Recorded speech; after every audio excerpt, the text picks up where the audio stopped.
అమెరికాలోని చికాగోలో జరిగిన లీడర్షిప్ మీటింగ్లో అమెరికన్ ప్రోగ్రెసివ్ తెలుగు అసోసియేషన్ ప్రతినిధులు పాల్గొన్నారు. నేషనల్ ఇండియా హబ్ నిర్వహించిన ఈ హిస్టారికల్ సమావేశంలో ఆప్తా టీం ప్రసంగించింది. ఈ సందర్భంగా తమ సంస్థ తరపున చేపడుతున్న సేవా కార్యక్రమాలను వారు వివరించారు.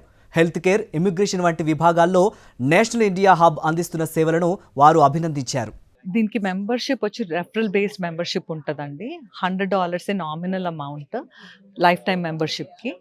వీ హ్యావ్ ఓవర్ 9,000 ఫ్యామిలీస్ అండి త్రూ అవుట్ USA.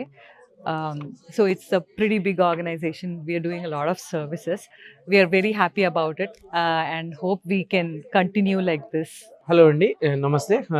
నా పేరు సిద్ధార్థ కుచంపూడి. చాలా హ్యాపీగా ఉంది. ఇండియా హబ్ షాంబర్గ్ వాళ్ళతో అసోసియేట్ అయ్యి కమ్యూనిటీ ప్రోగ్రామ్ ఎన్హాన్స్మెంట్ ప్రాసెస్లో ఇండియన్స్కి ఇక్కడ జరుగుతున్న ఇబ్బందులు ఏంటి, తర్వాత రైట్ నౌ కరెంట్ సిస్టంలో జరుగుతున్న ఇష్యూస్ వల్ల ఇండియన్స్కి వస్తున్న ఇబ్బందుల గురించి మాట్లాడడానికి మమ్మల్ని పిలిచారు. మేము one of the Telugu association representation అండి, called as American Progressive Telugu Association. Coming to American Progressive Telugu Association, we are one of the topmost organization. We are trying to build now both in India and USA. మాకు 3 flagship programmes ఉన్నాయండి. First thing Ritu గారు explain చేసినట్టు it is APTA student scholarship programme. Next thing is medical programme అండి.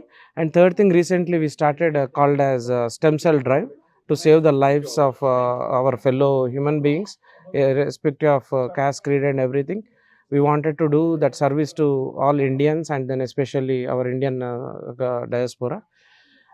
And particularly I represent Business Forum Regional Director and local chapter ki, Illinois, Wisconsin and around states ki. And we do try to support lot of entrepreneurial activities, build new younger leaderships and everything. This is what our organization is mainly focused on.